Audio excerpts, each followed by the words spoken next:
ইসলামের শক্তি দুর্বল হয়েছে।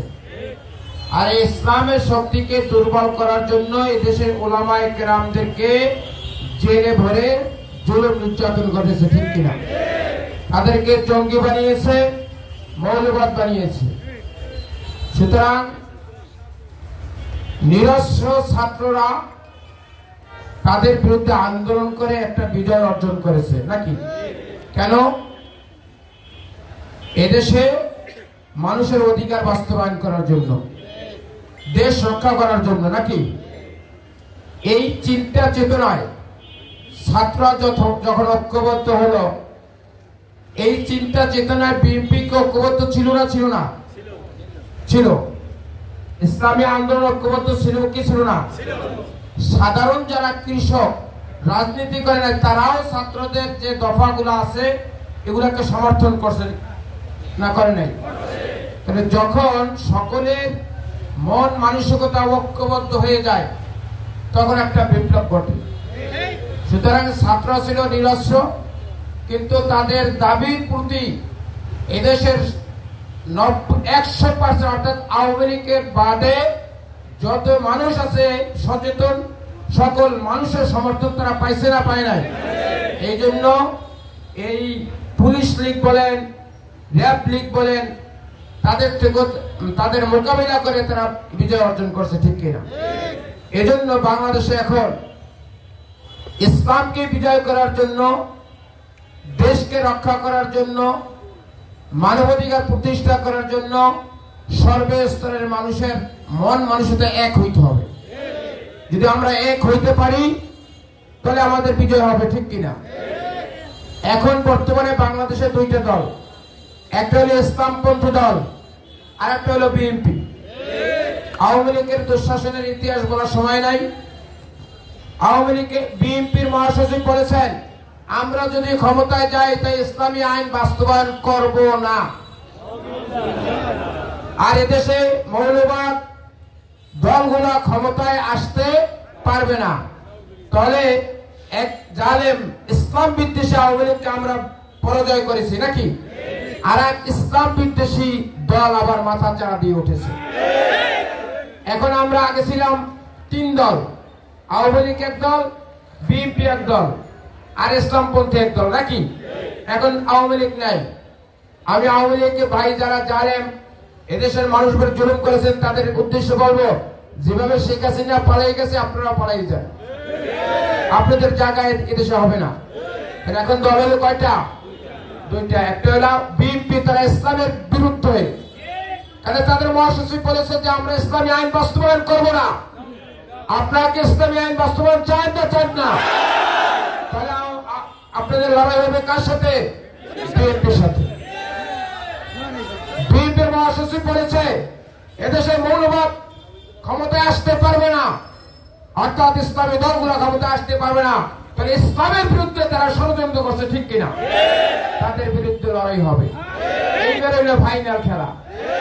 আগে হলে 3 দলে আন কয় দল? আগামীতে আমরা কি জিততে চাই না? চাই না? যারা ইসলামকে ভালোবাসে গ্রামে গঞ্জে তাদেরকে ঐক্যবদ্ধ করবেন, যারা দেশকে ভালোবাসে তাদেরকে ঐক্যবদ্ধ করবেন, যারা মানব অধিকার প্রতিষ্ঠা করতে চায় তাদেরকে ঐক্যবদ্ধ করবেন। ঐক্যবদ্ধ করে এই ইসলাম বিদ্বেষী যারা আবার মাথা চাড়া দিয়ে উঠেছে, দেখা গেছে 5 তারিখের পরে আবার তারা এদেশের জুলুম নির্যাতন দখল বাণিজ্য চাঁদাবাজি আবার শুরু করেছে।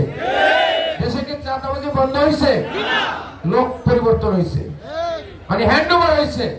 কিছু টাকা নিয়ে আওয়ামী লীগ উঠে গেছে, চাঁদাবাজির জায়গাগুলো বিক্রি করে গেছে, ঠিক কিনা? তাহলে আমরা বাংলাদেশে এই চাঁদাবাজ দেখতে চাই না, ইসলাম বিদ্বেষী লোক আমরা দেখতে চাই না। সুতরাং আবার যুদ্ধ হবে কাদের সাথে? ইসলাম বিদ্বেষীর সাথে। আরেকটি কথা বলে শেষ করব। 1971 সালে যুদ্ধ হয়েছে না হয় নাই? 2 লক্ষ মুক্তিযোদ্ধা ছিল, 1 লক্ষ নাকি ভুয়া, আর 1 লক্ষ মুক্তিযোদ্ধা, নাকি? তারা কি আওয়ামী লীগের পক্ষে না বিপক্ষে? তারা ভাতা নিছে না নেই নাই? নিছে। আর 24-এ এদেশের মুক্তিযোদ্ধা ছাত্রদের সাথে এদেশের আওয়ামী লীগ পার্টি যারা আছে সকলে ছাত্রদেরকে সহযোগিতা করছে না করে নাই? তাদের মতের সাথে একমত না। সুতরাং আর ওই এক পক্ষ বাদে এদেশে যত মানুষ আছে যারা এদেশের নাগরিক প্রায় 15 কোটি, তারা সকলে হইল মুক্তিযোদ্ধা, আর ওই 1 লক্ষ হইল রাজাকার। আমরা এই রাজাকারকে এদেশে দেখতে চাই না। ওই রাজাকাররা এদেশ থেকে ভাতা নিয়েছে 30,000, আর আমাদের যে 15 লক্ষ মুক্তিযুদ্ধ আছে আমরা ভাতা চাই না। আমরা চাই এদেশে ইসলাম প্রতিষ্ঠা হোক, আমরা চাই এদেশ রক্ষা হোক, আমরা চাই এদেশের মানুষের অধিকার প্রতিষ্ঠা হোক। এইটাই হলো আমাদের ভাতা। আমাদের ভাতা কয়টা? মুখস্থ করেন, আমাদের ভাতা কয়টা? এটা আমরা 15 কোটি মানুষ আমরা এটা চাই। যদি এই বিরুদ্ধে মানব অধিকারের বিরুদ্ধে কোন চাঁদাবাজ, দখলবাজ, ইসলাম বিদ্বেষী যদি মাথা চাড়া দিয়ে ওঠে, তাহলে তাদের বিরুদ্ধে আমরা লড়াইতে নামবো না। এজন্য বলা হয়েছে ইসলাম জিন্দা হতা হয় আর কারবালা কি বাত। তাহলে আমরা আরেকটা যুদ্ধে আমরা ঐক্যবদ্ধ নামবো কি নামবো না? এই ঐক্যবদ্ধ যুদ্ধ করে এই বাংলাদেশকে রক্ষা করে, এদেশে ইসলামী হুকুমত কায়েম করে, এদেশকে দুর্নীতি মুক্ত করে, এদেশকে সন্ত্রাস মুক্ত করে, একটি কল্যাণকর রাষ্ট্র প্রতিষ্ঠা করে বিশ্বের দরবারে মাথা উঁচু করে দাঁড়াতে চাই কি চাই না? যদি চাই তাহলে আজকের থেকে গ্রামে গঞ্জে সকলকে বুঝাতে হবে যে একদল জালেম গিয়েছে, আর একদল জালেম আমরা চাই না।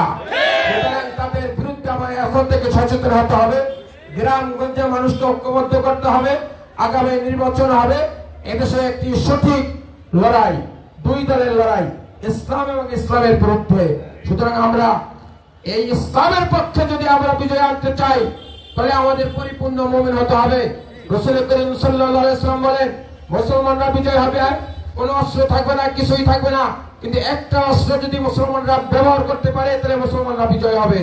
সেই অস্ত্র ব্যবহার করতে চাই কি চাই না? আল্লাহ রাসূল বলেন, ওই অস্ত্র দেওয়ালের কাছে ব্যবহার করা হবে, দেওয়াল ফেটে যাবে। ওই অস্ত্র বাতিলের কাছে ব্যবহার করে বাতিল পালাইতে বাধ্য হবে। আমরা কি সেই অস্ত্র নেব না? তবে সেই অস্ত্র জানতে চাই না? আমার সাথে সকলে বলেন আল্লাহু আকবার। আল্লাহ রাসূল বলেন, বাতিলের বিরুদ্ধে অস্ত্র হলো আল্লাহু আকবার। আপনারা যখনই মাঠে ময়দানে নামবেন, কোন বাতিলের সামনে যাবেন, কোন কথাই বলবেন আল্লাহু আকবার। আমরা আল্লাহ তাআলার আইন বাস্তবায়ন করতে চাই, আমার সামনে তুমি দাঁড়াবা না। দেখবেন পালাইতে কি হবে? বাধ্য হবে। এই আহ্বান রেখে সর্বস্তরের মানুষের কাছে আমরা ঐক্যমত হয়ে যে দেশকে আমরা রক্ষা করতে চাই, ইসলাম বাস্তবায়ন করতে চাই, মানুষের অধিকার প্রতিষ্ঠা করতে চাই, এই আহ্বান রেখে আমার সংক্ষিপ্ত আলোচনা এখানে শেষ করছি। ওয়া আখিরু দাওয়ানা আলহামদুলিল্লাহি রাব্বিল আলামিন।